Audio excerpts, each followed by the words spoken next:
ॐ नमः प्रणवार्थाय शुद्धज्ञानैकमूर्तये निर्मलाय प्रशान्ताय दक्षिणामूर्तये नमः।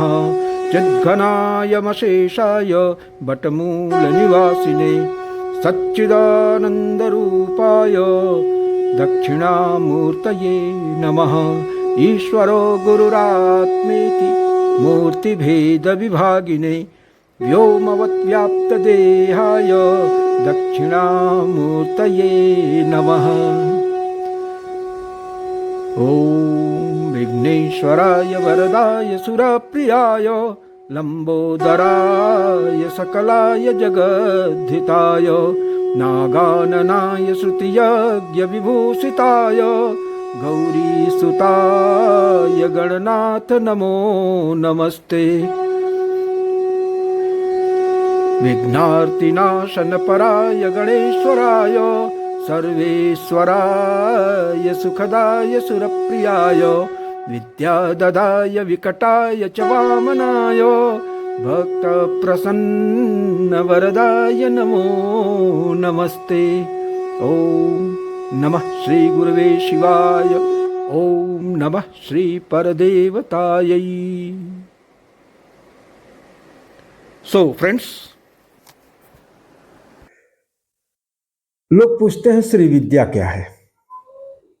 बहुत सीधी सी बात है, ये absolute reality, absolute ultimate reality की अल्टीमेट पोटेंसी है जो उसके साथ हमेशा अपृथक रहती है। इसको शब्द ब्रह्म कह ले, इसको परावाक कह ले, इसको पराशक्ति कह ले, इसको पराविद्या कह ले, बहुत सारे से नाम हैं, जो अच्छा लगे उससे आप पुकार लीजिए। ब्रह्म पद का वाचक है, जो ओंकार है, उद्गीत है, शीता है, वो सब यही है। इसमें कोई संशय वाली बात नहीं है। विश्वात्मिकां तदुत्तीर्णां हृदयं परमेशतुः अनादिशक्ति रूपेण स्फुरंतीं संविदं नुमः। विश्व रूप में यही भावित होती है, यही परिणत होती है। विश्व में रह के, विश्व के अंदर रह के विश्व का यही नियमन करती है, उसका नियंत्रण करती है, उसका अनुशासन करती है। और विश्वातीत अवस्था में यह परमेश्वर के हृदय में विश्रांत अहम विमर्श है, संकल्प स्वातंत्र है, स्वातंत्र शक्ति है, इच्छा शक्ति है। शास्त्रों में कहा गया है कि जो कुछ पिंड में है वो सारा कुछ ब्रह्मांड में भी है। और जब पिंड में है और ब्रह्मांड में है तो ब्रह्मांड और पिंड दोनों से अतीत जो परासत्ता है उसमें भी जाहिर तौर पे वो सारा कुछ होगा। अगर उसमें वो सारा कुछ नहीं है तो फिर ये आया कैसे? अगर ब्रह्म सत्य है तो सत्य से ही तो कारणता है, कार्य कारण भाव सत्य से ही निकलेगा, उससे अलग कहीं से जो है नहीं निकल सकता है। तो सत्ता से ही कारणता का प्रादुर्भाव होता है। तो वो सारी की सारी स्थितियां उस निर्गुण निराकार परब्रह्म में भी संकल्प स्वतंत्र के रूप में निहित रहती है। उसी में जब स्फुरत्ता लहरी का आविर्भाव होता है तो संसार का स्फुरण होता है, और जब तक स्फुरत्ता नहीं है तब तक वो अहम विमर्श के रूप में पड़ा रहता है। दृग्दृश्य विवेक में कहा गया है कि चित छाया वेशते बुद्धौ भानम धीस्तु द्विधा स्थिता एका हंकृतिरन्या स्यात् अंतःकरण रूपिणी। तो चित छाया से आवेशित जो महत तत्व है, अगर वो दो धाराओं में काम करने लगता है, एक अहंकृति के रूप में और दूसरा करण वर्ग के रूप में, तो यही स्थिति जो परात्पर सत्ता है, जो निर्गुण निराकार सत्ता है, उसमें भी ये स्थितियां रहती हैं। वहां पर भी संभावना के रूप में ये स्वतंत्र शक्ति है और अहम विमर्श है, और अहम विमर्श के स्फुरण से कर्ण वर्ग की सृष्टि होती है और संसार की सृष्टि होती है।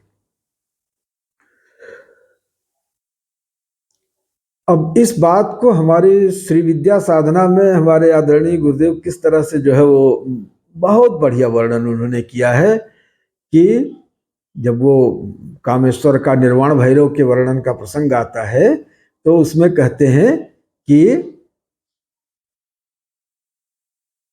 ब्रह्मांड लक्ष्म युत भाल सरोज कंच श्री चक्र चिन्हित सितारुण वक्ष पद्मम।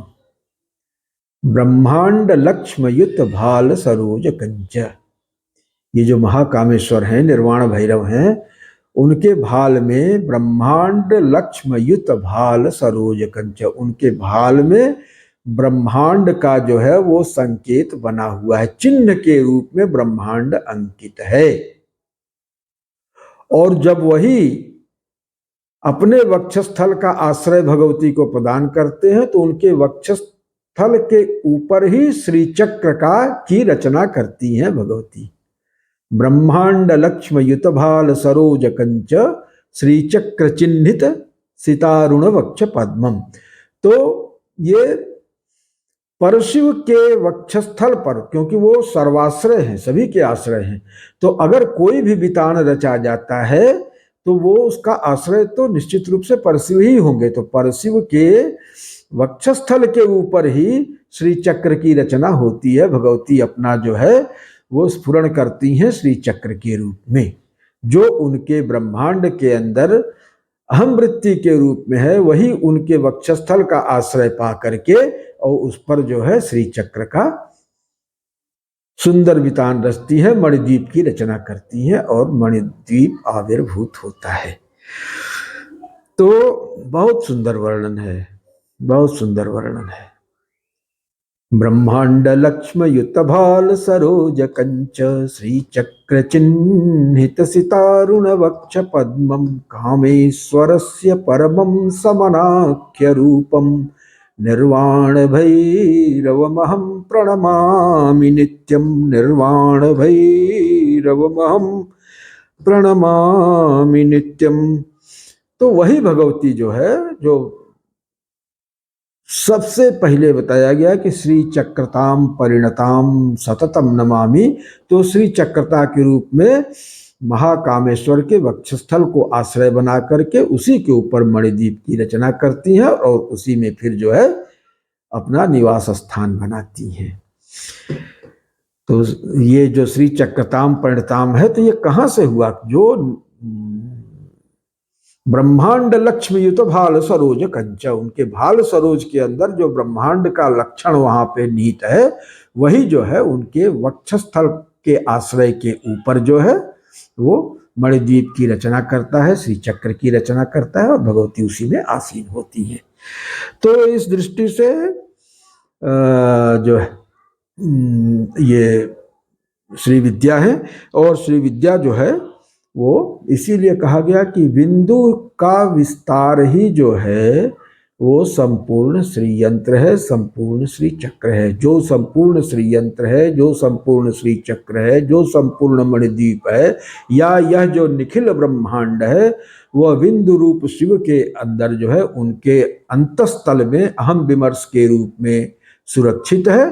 और जब आवश्यकता होती है, समुचित काल समुपस्थित होता है, तो वो श्री चक्र के रूप में स्फुरित होता है, मणिद्वीप के रूप में स्फुरित होता है, ब्रह्मांड के रूप में स्फुरित होता है, और इसके अंदर श्री भगवती जो है वो आसीन होकर के इसका नियमन, निगमन और संचालन करती हैं।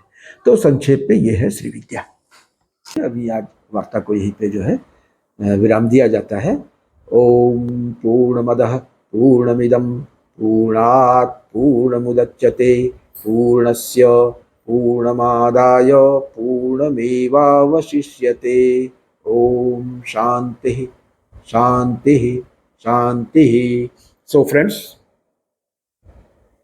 अगर ये वीडियो आपको अच्छा लगा तो आप इसे लाइक करें, अधिकाधिक मात्रा में शेयर करें। शेयर करना बहुत जरूरी है। क्यों? कि हमें सिर्फ मीठा मीठा फल अपने ही नहीं खाना है, हमको विश्व वपु बनना है। ये पूरा संसार हमारा शरीर है। सर्वो ममायम विभव इत्येवं परिजानतः विश्वात्मनो विकल्पानां प्रसरेपि महेशता। तो हमें जो है इस सनातन ज्ञान को, इस सनातन शक्ति को जन जन तक पहुंचाना है। ये हमारे जो अभिन्न आत्म तत्व स्वरूप हैं, इन सभी को इनलाइटन करना है, इंपावर करना है। तो ये एक तरह से इनलाइटनमेंट है, ये इंपावरमेंट है। और ये नॉलेज और ये इंपावरमेंट यही ट्रांसलेट होता है ऐश्वर्य में, एबंडेंस क्रिएशन में है। तो एबंडेंस क्रिएशन, ऐश्वर्य का सृजन, ये और कोई चीज नहीं है, ये इनलाइटनमेंट और इंपावरमेंट ही है। और इंपावरमेंट होता है जब हम अपने स्वरूप से, अपने स्वभाव से जुड़ते हैं, माने अपने सच्चिदानंद स्वरूप से जुड़ते हैं। तो हमें अधिकाधिक विश्व मानवता की सेवा करने के निमित्त अधिकाधिक संख्या में लोगों को उनके स्वरूप से जोड़ना है। इसलिए इस सनातन शक्ति की, सनातन ज्ञान धारा को जन जन तक पहुंचाने के महायज्ञ में अपनी तरफ से अपने हिस्से की समिधा अवश्यमेव डालना है। इन्हीं शब्दों के साथ सर्वे भवन्तु सुखिनः, सर्वे सन्तु निरामयाः, सर्वे भद्राणि पश्यन्तु, मा कश्चित् दुःखभाग् भवेत्। ओम श्री गुरुवे शिवाय नमः। ओम श्री गुरुवे शिवाय नमः। ओम श्री गुरुवे शिवाय नमः।